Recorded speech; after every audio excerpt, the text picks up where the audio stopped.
안녕하세요. 이번 개발자 커멘터리 진행을 맡은 블루아카이브 프로듀서 박병림입니다. 그동안은 제가 생방송을 진행하면서 쭉 이 방송을 소개하고 시청하는 입장이었는데요. 이렇게 마침내 개발트리아 개발자 코멘터리 방송에 오게 되어 너무 기쁘네요. 그럼 이번 방송에 참석하신 개발자분들을 소개하겠습니다. 테크니컬 아트 디렉터 현승수입니다. 예전에 개발자 컨퍼런스에 나온 적은 있지만 이 자리에선 처음 인사드립니다. 저는 아트 전반에서 어떻게 만들 것인가를 담당하는 역할이라 평소에는 무대 뒤에 숨어 있는데 오늘은 이렇게 나오게 되었습니다. 바깥 공기가 좋네요. 안녕하세요. 캐릭터 원화 2팀의 팀장 파루루입니다. 캐릭터 원화 1팀과 함께 캐릭터 디자인, 일러스트, PV 등의 작업을 해오고 있습니다. 안녕하세요. 게임 디자인실 전투팀 팀장 안경섭입니다. 개발자 코멘터리에서는 처음 인사드리게 되었는데요. 전투팀은 블루아카이브의 모든 전투 시스템과 전투 컨텐츠를 기획하고 설계하는 팀입니다. 안녕하세요. 3D 캐릭터 모델링 팀 팀장 김성훈입니다. 저도 이번 개발자 코멘터리를 통해서 처음 인사드리게 되었는데요. 캐릭터 모델링 팀은 게임 안팎의 3D 캐릭터 관련 리소스를 제작하고 관리하는 팀입니다. 안녕하세요. 시나리오 팀에서 라이팅 업무를 맡고 있는 오현석입니다. 방송상으로는 지난 황윤대제 이후에 처음으로 인사를 드리게 되었네요. 바쁘신 다른 라이터분들을 대신해서 오늘은 시나리오 비하인드 및 여러 설정들을 소개해드리기 위해 이 자리에 참여하게 되었습니다. 역사와 전통에 따라서 우리 캐릭터 티셔츠를 입고 제가 와봤는데요. 어때? 잘 어울리나요? 잘 어울립니다. 너무 잘 어울리십니다. 부적스럽습니다. 그동안에는 제가 프로듀서의 포지션으로서 프로젝트를 운영하며 개발을 지켜와봤지만요. 여기서는 한 명의 선생님으로서 그동안 궁금한 것들을 가볍게 여쭤보려고 하니까요. 너무 부담 갖지는 마시고요. 부담 가지란 뜻이죠? TAD님은 컨퍼런스에서, 그리고 현성님은 저번 개발자 커멘터리 방송에서 참석하셨는데, 경선님, 성우님, 이제 파루르님은 이번이 처음이시죠? 다들 감상이 어떠신가요? 이런 곳에 출연하는 게 처음이라 많이 긴장되지만 여기 안 계신 다른 원화가분들을 대신해서 잘 소개해 드릴 수 있도록 해보겠습니다. 스크린으로만 보다가 이렇게 직접 참여하게 되니 감회가 좀 새로운데요. 방송을 보고 계시는 선생님들께 많은 정보 전해드릴 수 있도록 하겠습니다. 언젠간 이 자리에 참석하게 될 거라고 생각했는데요. 처음 자리해 주신 분들이 계셔서 든든합니다. 달변가 여러분들 이야기에 제가 잘 껴보도록 하겠습니다. 그럼 본격적인 개발자 커멘터리를 시작하겠습니다. 먼저 최종편 이후 작년 12월에 업데이트된 메인 스토리 4편이죠. 4편부터 시작해야 할 것 같네요. 카르바노그의 토끼 2장, 위얼 레비츠인데요. 먼저 메인 스토리를 작성하신 현성님, 시나리오의 제작 의도나 방향성에 대해서 말씀해 주시겠어요?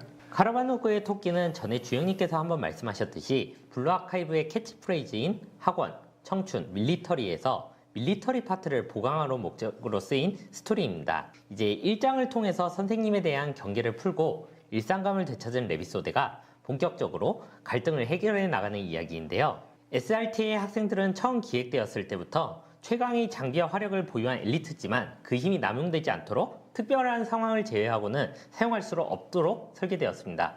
멀리 갈 것도 없이 일단 학원부터가 없으니까요. 그래서 다른 기존 메인 스토리의 캐릭터들과는 다르게 다른 방식으로 성장의 차별화를 주려고 했습니다. 다른 학생들이 이제 갖지 못한 꿈을 향해서 상승하면서 성장을 한다면 SRT 소대는 엘리트로서의 자존심이나 명예, 허례허식 등을 내려놓는 하강의 방식으로 성장을 하고 있죠. 그리고 이 과정에서 나쁜 성장의 예로서 선배인 폭스 소대가 대척점에 있는데요.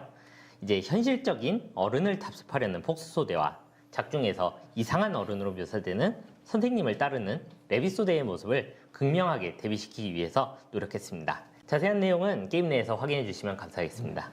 레비 소데의 디자인에 대해서는 저번에 한번 설명한 적이 있기 때문에 이번에 마침내 등장하게 되는 폭스 소대인데요. 파로르님, 폭스 소대의 캐릭터 디자인은 어떻게 진행되었나요? 네, 폭스 소대는 오픈 때 키비주얼에 등장한 유서 깊은 캐릭터들입니다. AD님께서 초기 디자인을 구상하셨고 이후에 차일드님과 미솜님이 디테일을 더해 지금의 멋진 일러스트로 완성되었습니다. 초기 방향성을 잡기 위한 가닥 중의 하나로 밀리터리 미소녀의 가장 흔하게 인식되고 있는 비주얼을 보여주고자 작업했다고 하네요. 교복과 밀리터리 장비만으로 가장 담백하게 장르의 매력을 묘사할 수 있는 그룹이길 바라고 구상했다고 하십니다. 아비도스 같은 일반 학생 그룹과 대비되는 좀 더 전문성을 가진 조직의 비주얼이랄까? 네, 오랜만에 보는 그림이네요. 폭스가 와카모로 상대하는 부분이 꽤 흥미로웠습니다. 택티컬과 기모노가 대치하는 장면이 좀 묘한 느낌을 만든달까요?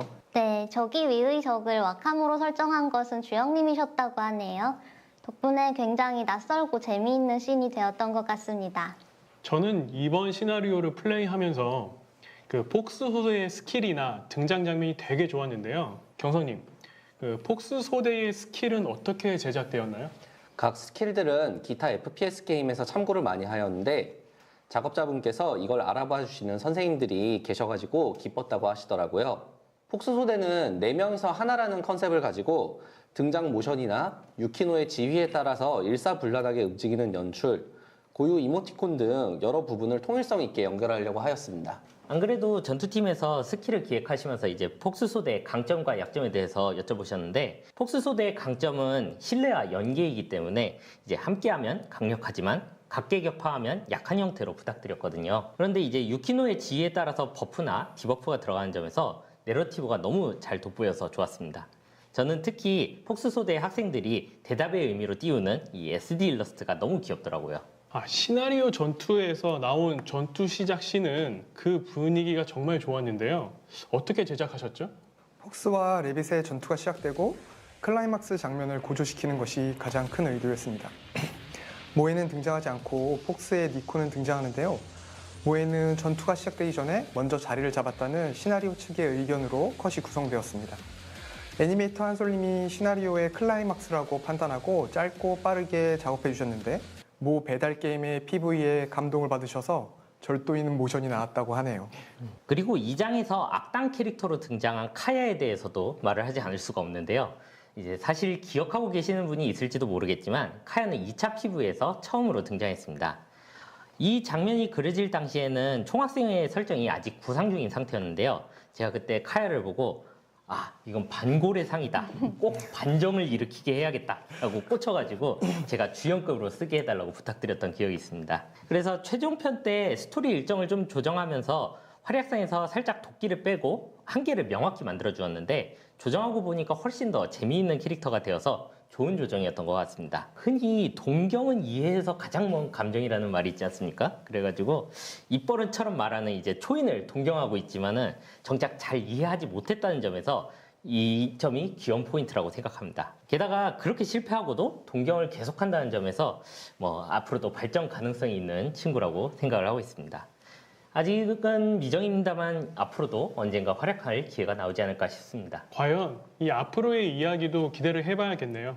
카르바노그의 토끼편 메인 스토리가 끝나자마자 이제 바로 이어서 레빗소대의 여름 이벤트가 이어졌었죠. 1월 30일에 업데이트된 여름 이벤트 사라진 새우를 향한 토끼의 추적으로 넘어가 보겠습니다. 먼저 이 스토리의 제작 의도부터 들어볼까요? 다소 무거웠던 메인 스토리가 끝나고 일상감을 회복하기 위해서 SRT 중압감에 사로잡혀 있는 레빗소대가 자연스럽게 평범한 일상으로 돌아오는 과정을 묘사하려고 했습니다. 블루 아카이브에서 제일 중요한 건 밝고 청량한 스토리니까요. 당시에 제가 광기의 저택이나 인스머스의 그림자 같은 크툴루 신화 기반 창작물에 푹 빠져 있었는데요. 인스머스의 그림자에서 광기 넘치는 괴물들이 마지막에 미 해병대에게 진압당하는 장면을 보고 떠오르는 영감이 있어서 이야기를 작성하게 되었습니다. 원래 괴물 같은 귀신을 잡는 건 해병대의 역할이니까요. 저 역시도 군 생활을 바닷가에서 했었고 어촌 출신 팀원분들의 조언도 있어가지고 섬마을 특유의 공포스럽지만 하지만 알고 보면 별거 없는 그런 느낌을 살리려고 노력을 했습니다. 네, 아무래도 여름 이벤트이다 보니까 수영복 이야기도 빼놓을 수 없는데요.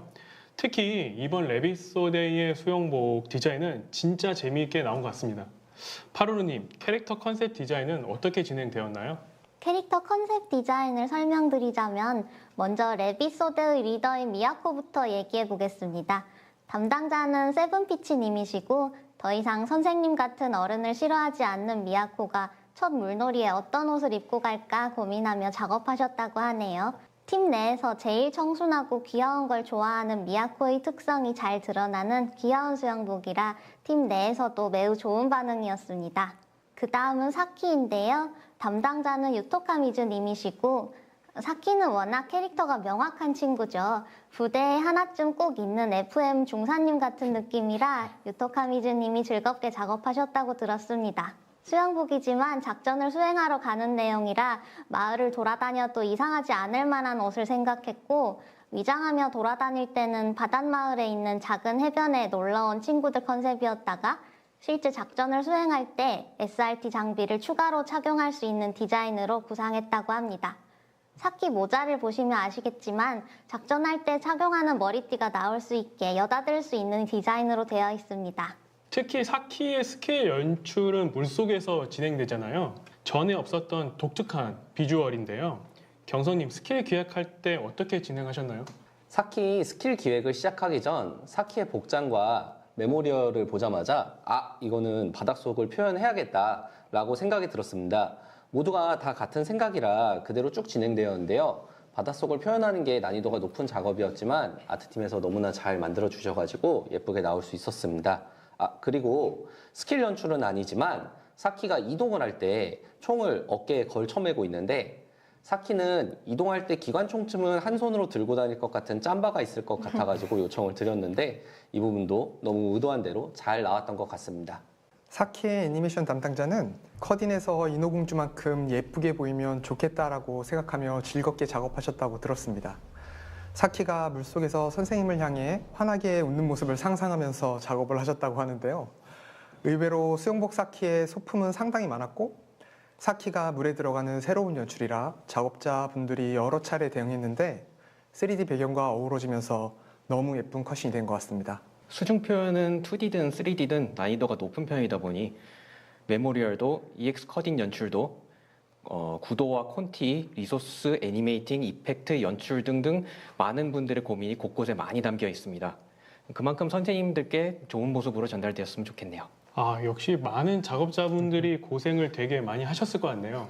역시 중사님. 그 다음은 레빗소드의 천재 저격수 미우인데요. 미우의 제작 과정은 어땠나요? 네, 미우 담당자는 역시 유토카 미즈님이시고 다른 캐릭터도 그렇지만 미우가 불쌍하면서도 귀여운 인상으로 큰 인기를 끈 캐릭터라 현성님이 유토카 미즈님께 화제가 될 수 있는 수영복을 입혀주세요 라고 부탁을 하셨죠? 네, 보통 원화팀에 화제가 될 수 있는 디자인을 부탁드리면 히우미 수영복 때처럼 뭔가 좀 파격적인 디자인이 나오거든요.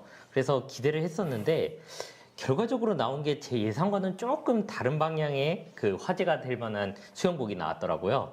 하지만 귀여우니까 괜찮다고 말씀드렸던 기억이 있습니다. 네, 미유는 머릿속의 이미지가 단숨에 그려져서 쉽게 작업한 편이라고 하시더라고요.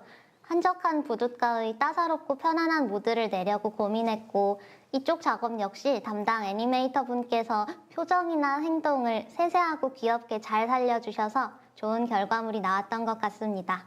원래 전조팀에서는 갈매기가 날아와서 미우가 낚은 물고기 통을 들고 날아가고 미우가 다급히 손을 뻗는 것을 기획을 했었는데 실제 캐릭터 발주 회의 때 아트실과 어떻게 하면 더 불쌍하게 보일 수 있을까를 논의하던 중에 나온 아이디어가 현재 컷인입니다.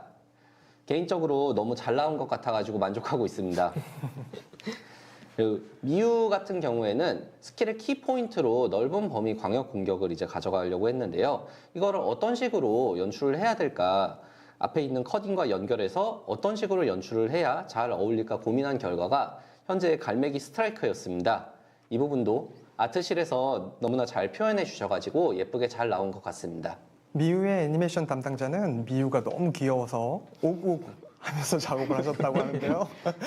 컷인에서 갈매기의 공격을 받는 연출 작업을 하실 때 연출 디렉터인 지연님이 진지한 표정으로 더 괴롭혀 주세요 라고 말씀하셨다고 전해주셨습니다. 역시 지원님이 역시 미유를 쓰레기통에 넣으셨던 바로 그분이 이번에는 갈매기떼로 괴롭히신 거군요. 네, 비록 이번 방송에는 나오지 않으셨지만 지연님은 잘 지내고 계십니다.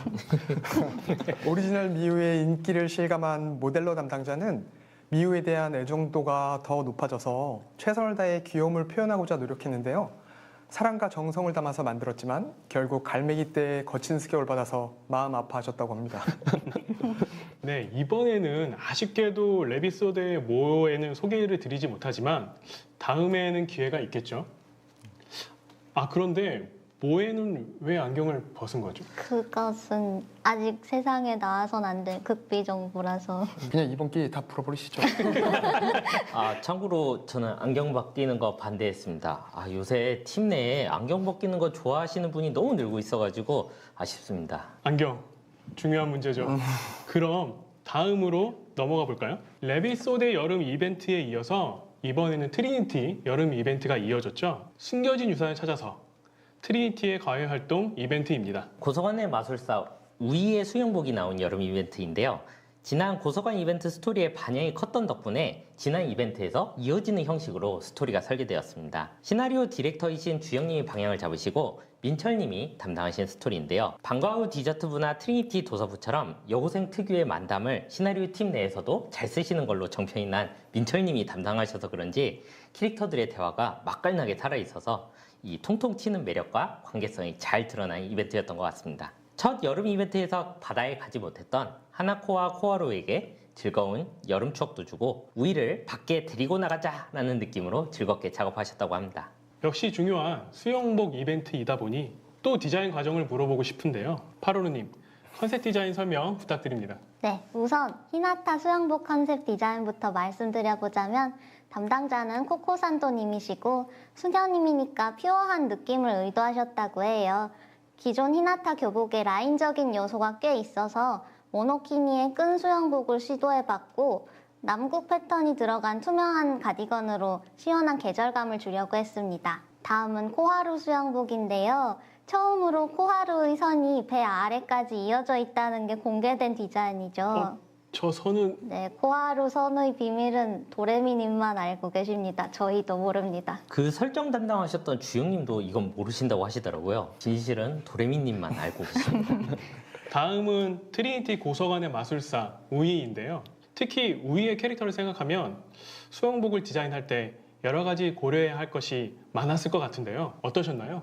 네, 우이 수영복의 담당자는 기본 우이와 마찬가지로 차일드님이시고 우이가 바다에 수영복을 입고 나간다는 건 강제로 끌려나가지 않는 이상 불가능하다고 생각했고 수영복도 학교 수영복밖에 없을 것 같아서 학교 수영복으로 해야 하나 잠깐 고민했다고 하시더라고요. 대충 다른 사람한테 알아서 골라달라고 했을 것 같아서 오히려 우이가 입지 않았을 것 같은 것들을 위주로 생각해 보셨다고 합니다. 고민했지만 기왕이면 기존의 꽁꽁 싸맨 모습과 반대되는 2번이 괜찮을 것 같아 2번으로 채택되었습니다. 하지만 이런 꼴로 나갈 수는 없어 라며 가디건을 껴입었다는 설정이라고 하네요. 시안 중 뒤꿈치 반창고는 처음에 조금 멋을 내보려고 살짝 샌들을 신고 왔다가 바로 까져서 가져온 슬리퍼로 바꿔 신었다는 상상으로 그려본 것이라 합니다. 우이 컷신에 들어가는 아이스 커피를 제작할 때 우이의 커피 광고를 기대하고 만들어 보자고 했던 농담이 기억나네요.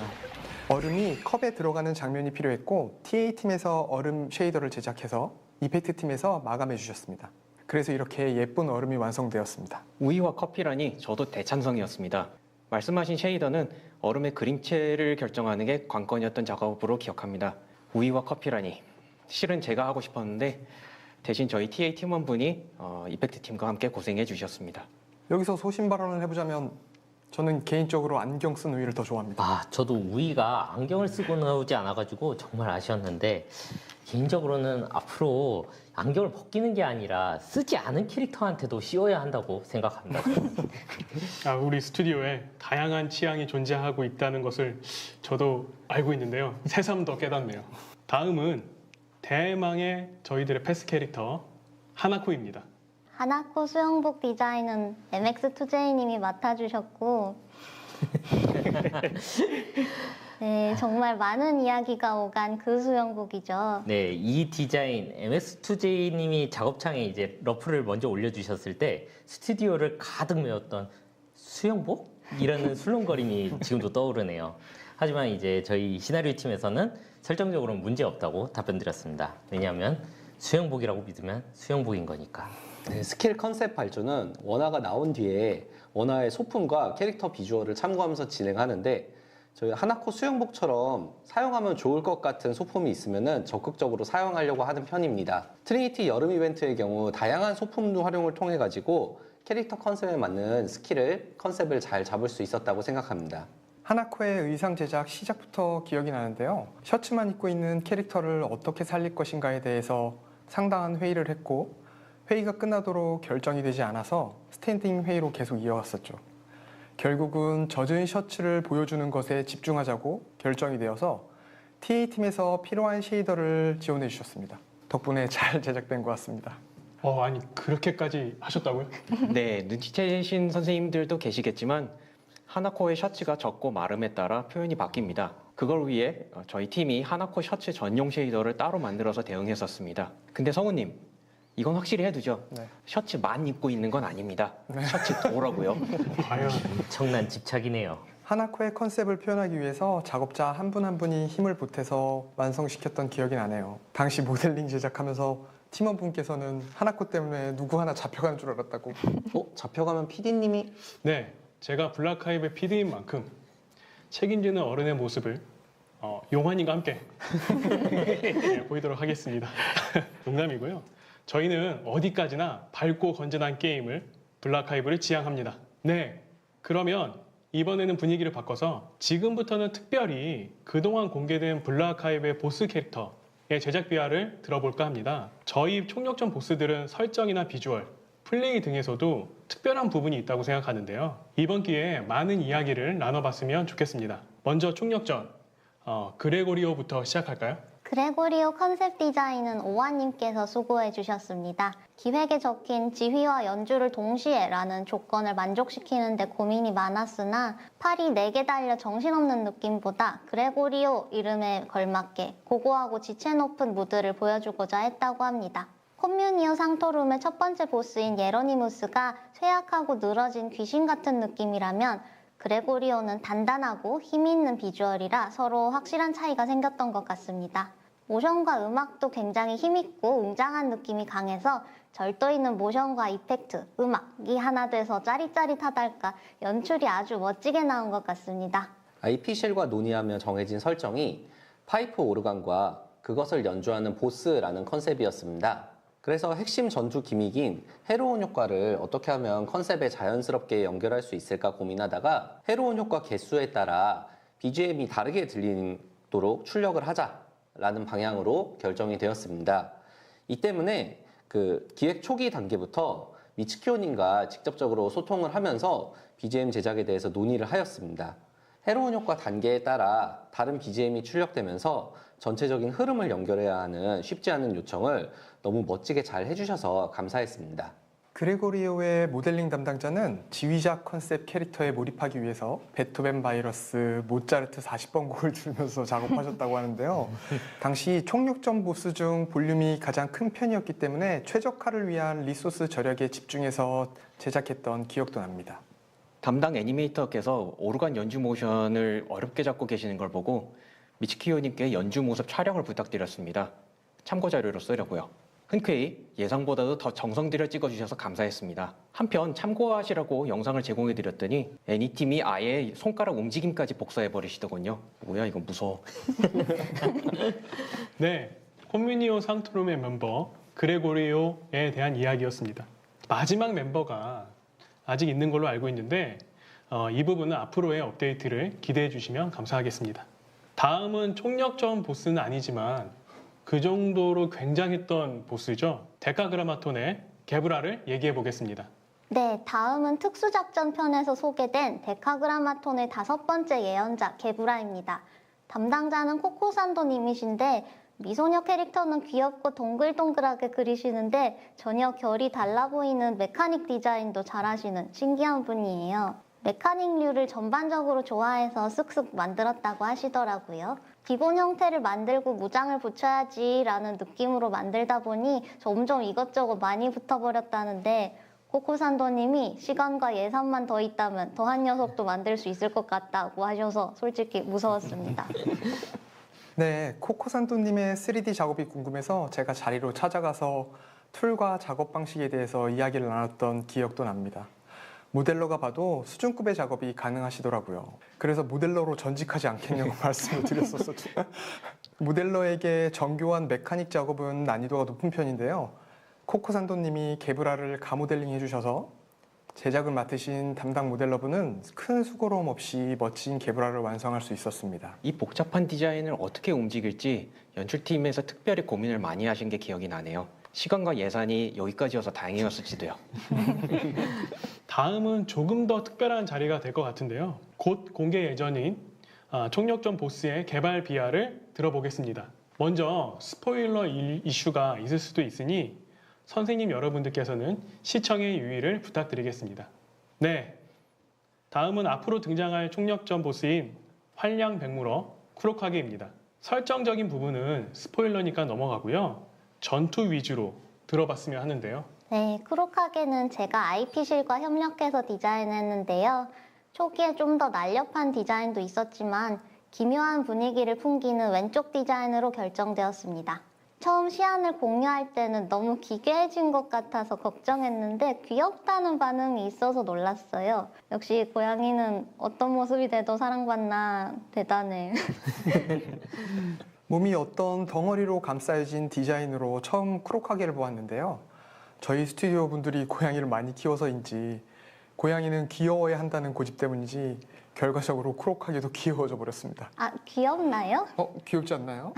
저희 집 고양이도 간식 먹을 때 저런 표정 지어서 네, 쿠로카게의 전투 기획은 처음에 컨셉을 보았을 때 기존에 있던 총력전과 다른 비주얼을 어떻게 하면 매력적으로 보여드릴 수 있을지 많은 고민을 했습니다. 외형이나 공간에 구애받지 않는 그 전투 연출과 비주얼을 표현하고 싶었고 아트실과 많이 상의하면서 아이디어를 주고받은 덕에 잘 나올 수 있었던 것 같습니다. 또한 쿠로카게는 기존의 총력전 보스에서는 사용하지 않은 다양한 공략 요소를 사용하여 새로운 재미를 주고자 하였습니다. 재밌게 즐겨주시면 감사하겠습니다. 전투 배경도 아트에서 공을 많이 들였는데요. 배경 원화가 분께서 외곽의 동양풍 연기가 분위기에 어울리게 잘 표현된 것 같다고 좋아하셨습니다. 크로카게는 불타는 마을, 2페이지의 이계 느낌, 끈적이는 액체 등 여러 의미에서 쉽지 않은 표현들이 한가득 들어갔습니다. 이펙트 팀장님 모발 괜찮으신가요?